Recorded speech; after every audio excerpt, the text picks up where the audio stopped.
నుంచి సంతోష్ రాస్తున్నారు.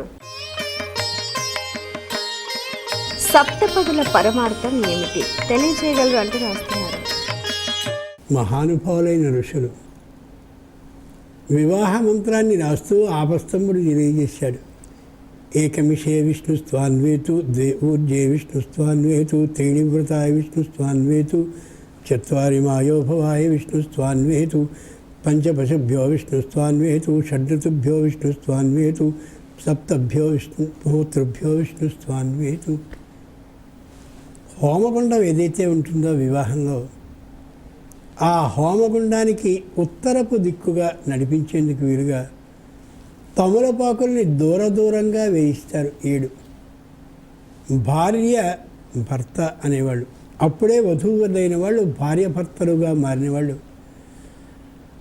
ఒకరి చేతిని ఒకరు పుచ్చుకుని ఆ ఉండేటటువంటి తమలపాకుల మీద ఒక్కొక్క అడుగుని వేస్తూ 7 ఆ పదాలను వేయడం, 7 అడుగుల్ని వేయడం ఏదో అది సప్తపది. ఏమిటి ఆ సందర్భంలో చదివే మంత్రాలు? ఏకమిషే విష్ణు స్వాన్వేతు, ఓ విష్ణు మే ఇద్దరం మొదటి అడుగుని వేస్తున్నాం. ఏకం ఇషే, మాకు శారీరకమైనటువంటి బలం ఉండేలాగా నువ్వు అనుగ్రహించు.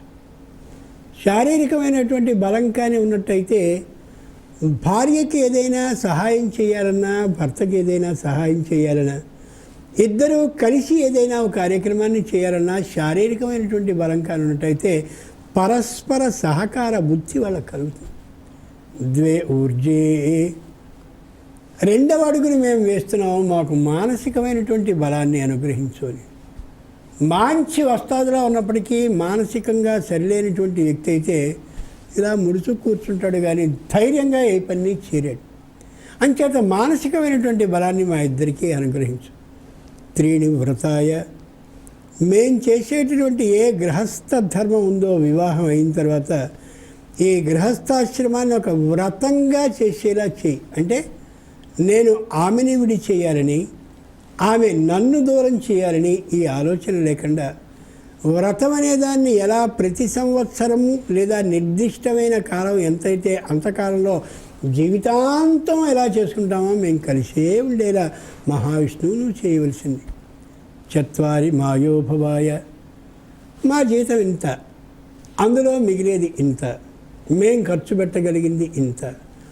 ఈ విధమైనటువంటి ఖర్చు పెట్టగలిగినటువంటి ఆ ధన సమూహంలో మేము సర్వసౌకర్యాలని మా స్థాయికి సరిపోయేలా అనుగ్రహించేలా నువ్వు చేయవలసింది. మా స్థాయికి సరిపడేలా మేము చేసుకోవాలి. ఎంత గొప్ప మాట, ఎంత తృప్తి కలిగించేటటువంటి మాట. మాకు ఇంతే వస్తుంది, మేము ఇంతే ఖర్చు పెట్టుకుంటాం అని తృప్తితో జీవించే విధానాన్ని విష్ణువుని అడుగుతున్నారు. పంచపశుభ్య, 5వ అడుగుని విష్ణువు మేము ఇద్దరం కలిసి వేస్తున్నాం, కొత్త దంపతి. పశుభ్య, పశువుల నుంచి వచ్చేటటువంటి పాలు నాకు నా భార్యకి పడేలా చేయి. కొంతమందికి పాల వాసన కిట్టదు, కొంతమందికి పాల నుండి వచ్చిన పెరుగు ఏదైతే ఉందో దాన్ని చూస్తే వెలపరం వస్తుంది, కొంతమందికి నెయ్యి పడదు.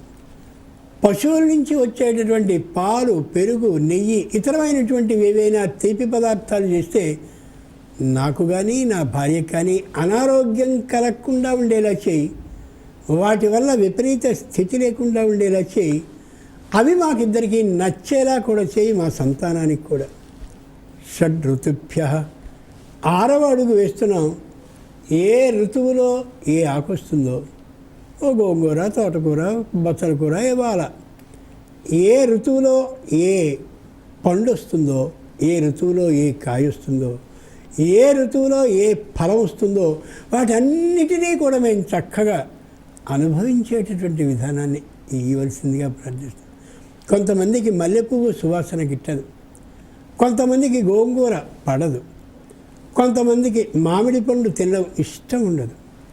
ఇలా ఏ ఫలం, ఏ ఆకు, ఏ పచ్చడి, ఏ పత్రం, ఏ కాయ, ఏ పిందె ఏ విధంగా వస్తూ ఉంటాయో కాలంలో ఋతువులని అనుసరించి అవన్నీ మాకు పడేలా చేయాలి.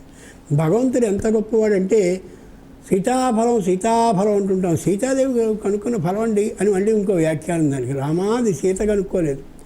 ఆ సీతాదేవి ఫలం కనుక్కుంటే రాముల వారు నేను మాత్రం తక్కువ వాడినా అన్నట్టుగా ఆయన రామాఫలం కనుక్కున్నాడనేది ఇవన్నీ పనికిమాలిన ప్రవచనాలు. దానికి ఓహో చప్పట్లు కొడితే ఎంతమంది ఎక్కువ మంది చప్పట్లు కొడితే అది అంత గొప్ప ప్రవచనంగా అవుతుంది. నేరం గమనించుకోవాలి. అది శీత ఫలం.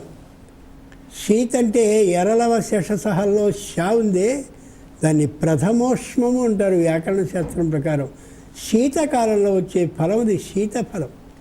ఆ శీతఫలం ఆ కాలంలో రావడం, ఈ వేసంకాలంలో ఆమ్రఫలం మామిడి పండు రావడం, ఏ కాలంలో ఏ ఫలం అనారోగ్యాన్ని కలగచేయకుండా ఉండేలా చేస్తుందో అలాంటి ఫలాలని పరమేశ్వరుడు సృష్టించాడు. అంచేత ఆ కాలంలో వచ్చే ఆ ఫలాలు మాకు సంపూర్ణంగా ఆరోగ్యకరంగా ఉండేలా చేయి. షడ్ఋతుభ్య సప్తభ్యో ఋతుభ్య.